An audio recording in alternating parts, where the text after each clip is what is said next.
Hi everyone, this is Israel Izaraga. You're calling Mr. L. I will be recording videos for the SAUSD Santa Ana Unified School District Honor Orchestra for the intermediate schools. This video in particular is going to be for night shift. I'll first play the violin parts, and after that I will go through it, tell you what to look out for, I'll give you tips on how to play it properly. Okay, it's night shift, first violin part.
That was the first violin part.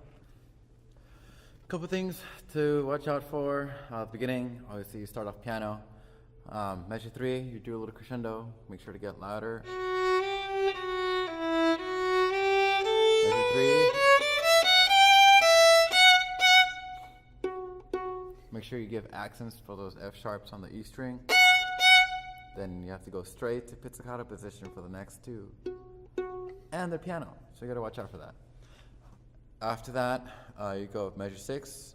You have to go straight back to your arco, so you have to go back to your regular bow hold, being ready to play.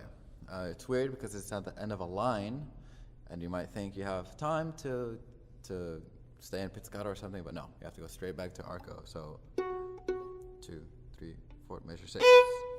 Okay.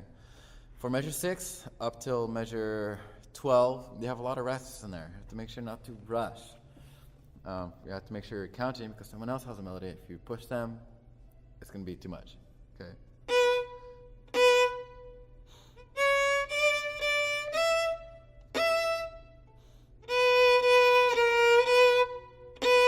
Then watch out at measure 9, you have a B flat. It's going to be your regular 1 for measure 9.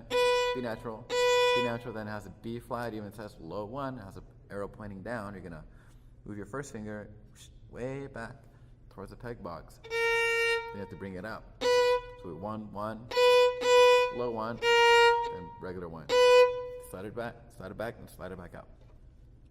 Measure 10, same as measure 6. 11, 2, 3, 4, 13.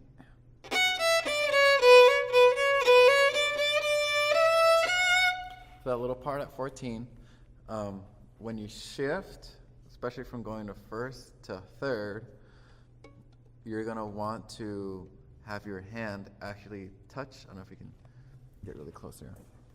You're actually going to want your hand to touch the body of the instrument. So shift, touch, But as soon as you touch, you have to bring it away. So for that, you have to make sure you're shifting with your first finger.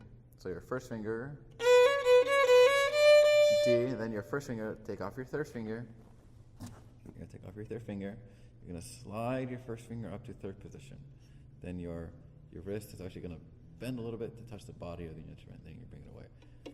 B, C, B, C, D, D, shift, D, E, F sharp, shift,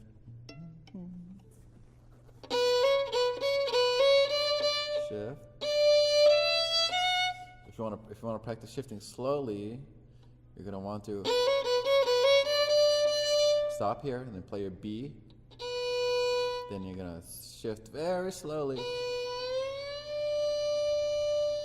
to where your D is, where your third tape is, or your third finger tape. Stop, play your B, shift. Okay, and then as you move on,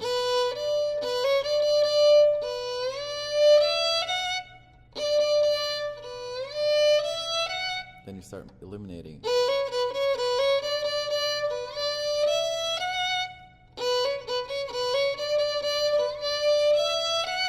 Then after a while, if you do it quickly enough, you won't have to put that intermediate shift in there. Sorry. Goes automatically into it. Okay, again, when you shift up to third position, your hand is gonna tap the body of the instrument. Don't hit it. But it's gonna tap it, then as soon as you tap it, it's gonna go away.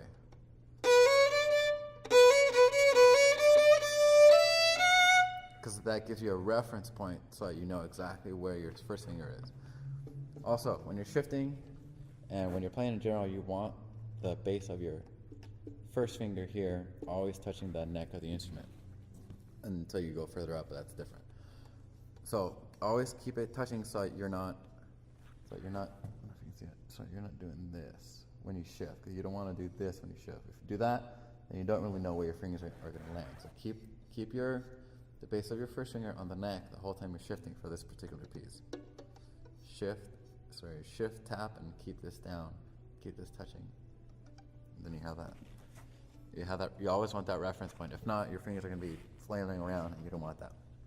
That's enough of that. Moving on. Measure 16. Shift again. For 16 and 17 for in third position here, you're going to want that augmented finger pattern here. So your second and your third finger is going to be a space in there. Then your third and fourth are going to be touching, kind of like this. So 1, 2, 1, 2, 1, 2. Yeah, so 2, 3, 2, 3, 2, 3, 4, 3, 2, and 3 and 4 are going to be touching here. Okay, that's going to be in third position. So all you got to do is, once you find third position, then you just place your fingers down, and you're good to go. You just stay there. 2, 3, 2, 3, 2, 3, 4, 3. And it even has the fingers in there for you too. Measure 17. And you shift back down. That shift is a little more tricky. At 17, just second finger, third position for the E. D, first finger. And for 3, you don't just slam your hand back. Okay? Maybe you can see it from behind here. What you're gonna do is you're gonna play D, then leave your thumb there, leave it here, then your hand is actually gonna reach back, and then you're gonna be in first position, but once you're here, your thumb just snaps back.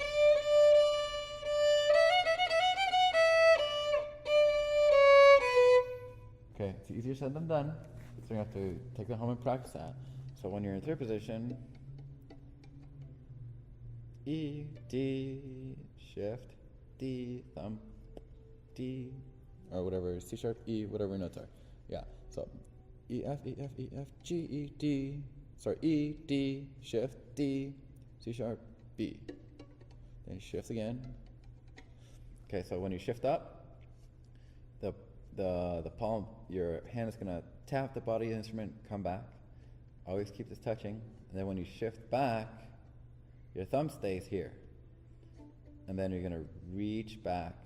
It's gonna feel really weird because your thumb is gonna feel kind of stretched, right? So you're in third position, then you leave your thumb, so you have the reference point, and you leave the bottom of your first finger touching the neck.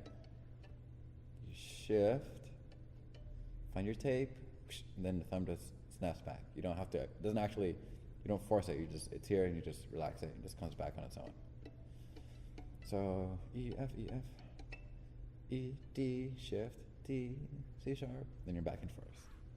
Okay, and it's a lot in like, what is that? 2 measures, 3 measures, it's about 14. Shift, watch the retake, 3 and 4 touching, shift, then 18 is similar. Shift, rest, rest, and then when you have time to shift, like at 20, when you have those rests, rest, you can just take your time. You don't have to, oh, I have to do this, that. No, just take your time, bring it down, put your fingers down, because then you're back in first position. 22, same, similar as measure 1. Then it changes, doesn't it?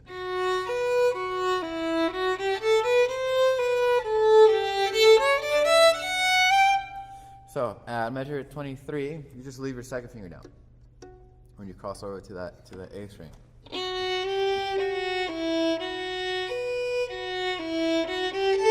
Because you don't want that, because then you're not sure. You won't be sure if you're gonna hit the same F sharp. So F sharp G, F sharp E, F sharp. Leave it down. B, F sharp E, etc. Leave it down so that you stay in the same position, and you don't have to find it again. What's that? 22.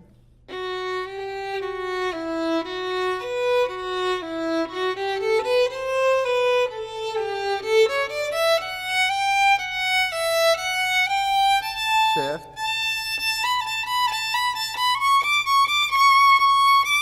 That's 30.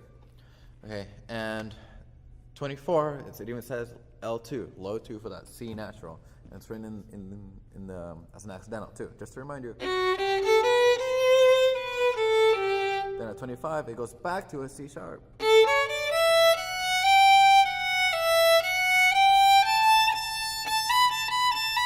And then on the E string, third position, it's still going to be that augmented finger pattern here. Okay, so your first finger, your second finger, your third finger, they're all spaced apart. And your fourth finger, this guy, so C sharp and D, C sharp and D, so you're going to be touching. So A first finger, B second finger, C sharp third finger, all spaced. Then your pinky on D on the E string. Again, same thing with the shift. 27, make sure you're doing the right things. 26, low 2, it even tells you. Shift.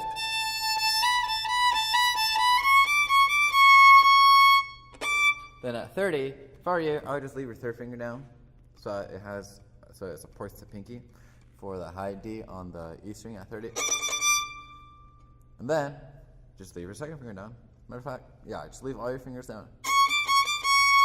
Then just leave them down, so that all you gotta do is lift them up for that B, C sharp D. Okay, watch the rhythm at 30. Then here, at 32, you're gonna shift. Again, it's not a crucial shift, so you can take your time. Okay, and that whole section from 30 to 37, what tends to happen in those rests is you tend to rush. Maybe you don't, but in general, orchestras, when there's rests, it always pushes forward. It always rushes. Okay, so you're gonna have to make sure you don't push it.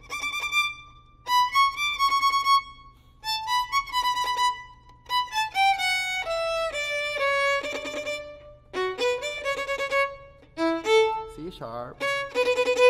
That's 37. Okay, I don't know if you noticed, what I was doing there, but before the rest, you want to set your fingers up. So you want your finger there before you need to play it. Set it, and then you set your bow too. Rest, set it, set your bow. Set. That's 37. 37, you have those cool little noodles on top of your notes. All that means is that you divide it twice. So if it's a chord note, divide it once, you get eighth notes. Divide it again, you get 16th notes. So they're just 16th notes at 37. So 1 and a 2 and a 3 and a 4 and a 38, 39, 40. Okay, mind the rest. It's different than measure 4.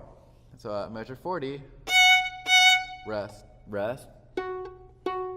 Measure 4 is different. Measure 4, you got rest, 4, 1. You only have one rest in there.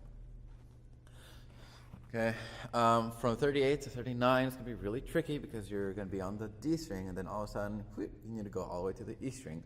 So a little pro tip, if you're doing these kind of subdivisions, these tremolos, when you're doing that whole stuff, if you need to switch over very quickly to a different string, you can actually leave some out. So you don't need to go. That's frantic, okay, especially when it goes faster. So what you can do, if you notice, I only played 2. Why? Because really the audience is only going to hear just the first few of that tremolo. They're not going to hear, oh, they left 2 out. Oh, what did they do? No. So you can just leave 2 out. So it gives you time to set up. So you're not flying around everywhere and then your bow flies off into the audience. No, you don't want that.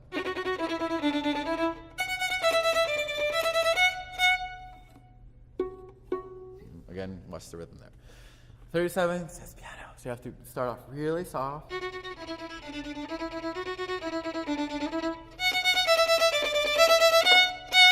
there's a crescendo, right, at 39. Hopefully that came through. 42, what I've seen a lot of students doing is they go straight back to arco at 42.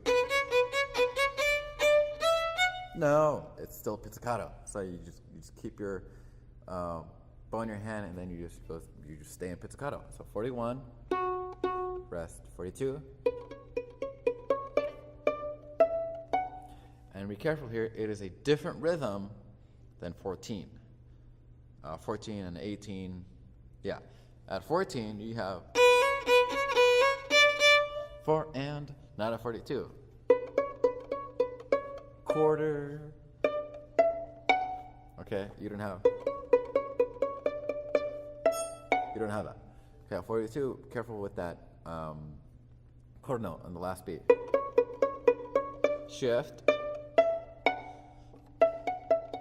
Touching. Shift.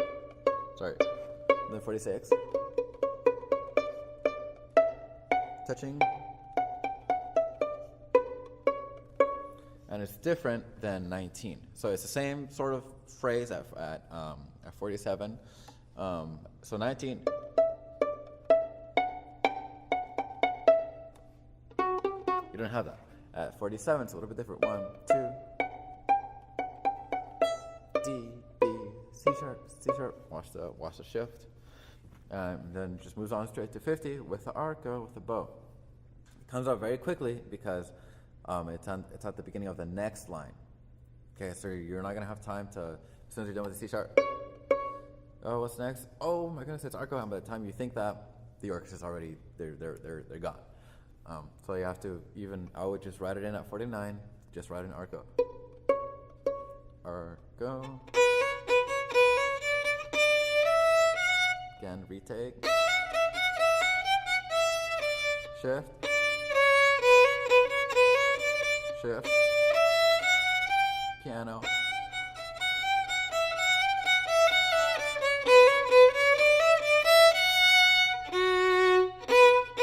That's piano. Okay. Same thing as before. Watch your shifts. Make sure your hand taps the body of the instrument. then comes away quickly. Then you're gonna have to practice 57, because that one, it gives you no time to think. You just go straight into a shift. Sorry. 58 is kind of a finger twister, because you have 3, 4. So 1, 2, then 3, 4, 3, open, 1. For those half notes, I wouldn't worry about connecting them. This whole piece there's energy in it, so you can shorten the note just a little bit, like the tremolos. Don't rush, right? So 1, 2, 1, 2. Rest. Go straight to piano. Okay. Okay, that was first violin, Night Shift by Richard Meyer. Hope it helps. Feel free to contact Mr. K or myself for any